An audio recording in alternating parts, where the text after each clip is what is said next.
what is the right age, or is there a right age to have sex? Ooh. That's a tricky one. If I'm honest with myself, if I really think about it, I think although we say there's an age, I think it varies with people, because I think it's more about where you're at mentally as well, because you could be a certain age. So I do think it's decent that we've got like an age limit, don't get me wrong, but say for example how the age here is 16. I think some 16-year-olds, to be fair, most 16-year-olds shouldn't be having sex, but there's some 16-year-olds that don't have that mindset that will somewhat measure up to that age, if you know what I mean. They're still easily led, or they haven't got that mental capacity to make certain decisions like that are going to have a big impact on their lives. So you might think, okay, well for them it should really be like 19, 20. Like you can be 40 and be sleeping with an 18-year-old mentally. Yes, right. Yeah. It's a thing. Yeah. Yeah. And that's the thing. So it's like an age is just a guide. But even then it's like how much of a guide is it? And well, people seem to ignore it anyway. Okay, well listen, I've done a little bit of research, right? And in Europe, the age of consent ranges between 14 and 18. Now, I think there's only 2 places in Europe that's thing is like 17 or 18. Only 2. The rest is so we're between kind of in the 14, middle. 15 and 16. We're 16, yeah? That hasn't changed, has it? I think we're 16. We were, as if we changed. But even with that guideline, does that mean it's right? See, no, because for me, it's like when you look at it, 16, you're just finishing school. What type of awareness do you have at 16? That's what I mean. You're not, yeah? Yeah. This is what I look at. You're not old enough to legally drive a car. Yeah. Which takes you from 18, which could take you to school. Yeah. Could take you to from college to home. Yeah. But you're old enough to make a decision on doing something that can have a lifelong repercussion, i.e. how many children, whether it be first time, second time, or however many times, yeah, you fall pregnant. Like if you, do you know what I mean? That's a lifelong thing. It's not just a, oh yeah, by the way, a car, doesn't matter whether you drive or not, you're old enough to drive. I mean, weigh it up. See, look, I was just going to use this thing to just like, you know, throw the pilgrims under the bus. But I saw something that was actually, it wasn't interesting, it was disturbing. And it said that Nigeria's age of consent is 11. Mate. That's Google, so I could be wrong. But when I was looking this stuff up, like, I was like, look at you pilgrims, always at some nasty shit. And when I saw Nigeria, I said, oops. Take it back, I'll take it back. I think that what's as important as the age is you mentally. Yeah. Because as we said, if you're 40 years in age, but you've got the mind of an 18-year-old, that is not a joke. No. Like that's serious, because like it's psychology. It's like when you have sex, that affects you mentally, spiritually, emotionally. Yes, the act is physical, but it has an impact the other on stuff else. around it, that's where the damage happens. Mm-hmm. And for me, so I'll say, like, if I was in control, or if I was making rules and stuff like that, right, you would have to be in your 20s, right, and you'd have to pass some kind of mental test for me to assess. And I think, like, the most important part for me is the awareness, is the level of consciousness, for you to take into account how much damage, for you to kind of look at the bigger picture in regards to this thing. Because when I was growing up, I was around whores, men that were whores, and it was somewhat of a thing to have sex as early as possible and as much as you can. Do you get what I mean? But I was around zombies. I was around. They weren't conscious. They weren't aware. But if you're not strong enough at that age to know yourself, which most aren't, and know that you are around zombies, you're gonna feel that pressure to have sex. And it's not a game. No, see, that's the thing. I think now, because although people might criticize like this teenage pregnancy thing and young mums and all of that, as much as it's being criticized, because there are those that are coming out on the more successful end of things where they've had them young, they've still finished uni or their studies, they've still got that job. I'm not saying it's like to take that away from them, because do you know what, if you can do it and still pull through, then kudos to you.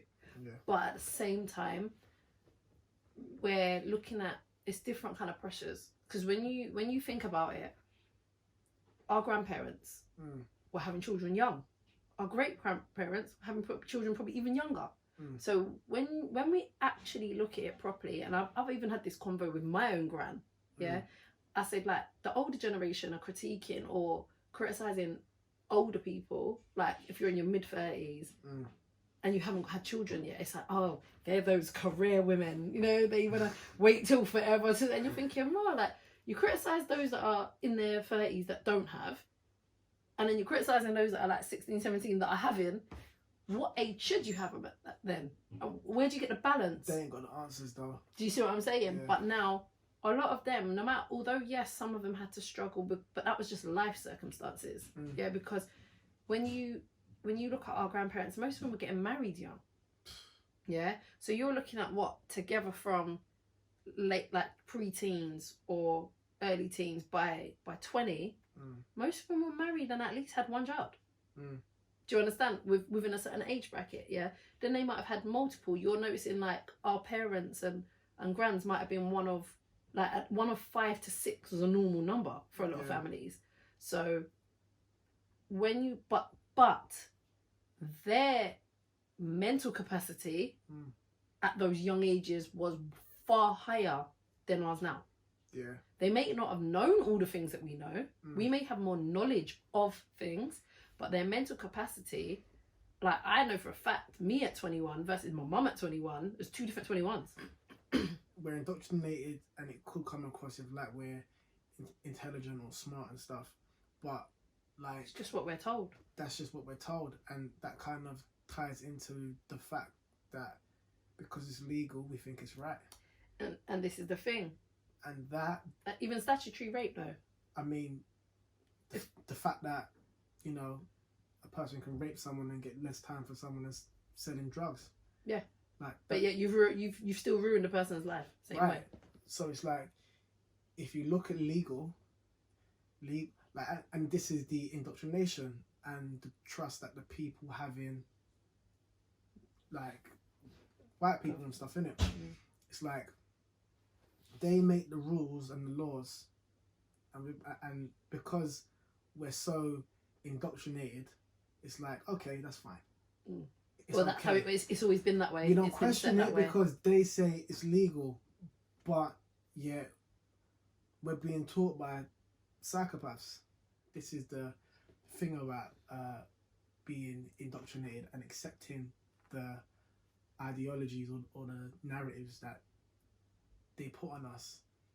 Like, it's coming from a people that aren't righteous. They're not caring or loving or nurturing. Really, it's about power, which is why I believe that a lot of them pilgrims that are higher up like to be with children or be with younger females, because it's power. It's power and purity combined. Power and purity. Because they need the pureness of the child to, like, even when you're talking about rituals and stuff like that, they always go for babies because of the purity, or young children because they catch innocence. them before exactly. So they need that because they've lost theirs. And that mixed with their knowledge is what and that's why children won't get certain things, because they're not old enough to have the knowledge yet. But once they're old enough to gain the knowledge, their innocence has already gone. Right. What's right for you, and where does it get fishy? For me personally, I don't think I could date anyone more than 10 years older than me, for a start. And then I also feel like I couldn't really date anyone more than 3 years younger than me. But obviously the 3 years could be a bit, I say lenient, but I'm saying it and I don't even believe myself. Because again, it depends you got a window on... still. No, but it depends on, again, their mental capacity. Like, not even to downplay it or to degrade men, but we all know that women and men, we grow at different levels. So a female at a certain age and a guy at the same age, we're not necessarily on the same level. Like most girls mature faster. So as you said, like a girl at 21 might be here, a guy at 21 might be here still. Now at first it might seem cool, oh yeah, we're the same age, until he starts doing certain things and you see it and you're thinking, oh my god, he's such a child, he's such a baby. Then you realise, hence why a lot of females tend to be attracted to older guys, because we're now on a similar brainwave. I think for me it's always been like 1 year older, my age, or 1 year younger. It's always been that, and I'm not saying that like we've been on the same level mentally, but there's a certain level of maturity that you kind of have. But I also think that's got something to do with what I'm attracted to, or what I attract, in a sense. When you're like 10 years older than someone, I'm like, how and why? Because I can't help that. Go back because to the beginning. I don't agree with the legal age as it is. As I said, I think it should be like mid-20s plus the psycho evaluation and stuff like that, right? So even when you're telling me it's the legal age and I'm like, yeah, nah. You can be, so if she's 16 and you're 10 years older, I'm like, nah, something ain't right there. That's the other thing. That's the thing that does come into play for me. But even for 5 years. No, but what I'm saying is, it's at what stage, you know? Okay, we can say age is nothing but a number, and to a degree it isn't, and to a degree it is, yeah? But you think about it this way. The one thing that catches me when it does come to people that are older is like, when you're born, this person was already this age. So like when people are dating people that are vastly older, I'm thinking, hold on, I can't help you but was look at it already like in that. secondary school. I can't help but look at it like but that. then I think about, you see, like when I was in secondary school and like aunts or uncles or people have had babies, and you're like, first thing you, oh, there's a new baby, oh look, and you're thinking, I'm grown to a degree now. I'm now looking at you. At what point? And then you've watched them. They've got to about 5. I can't believe they're so big. Look at them.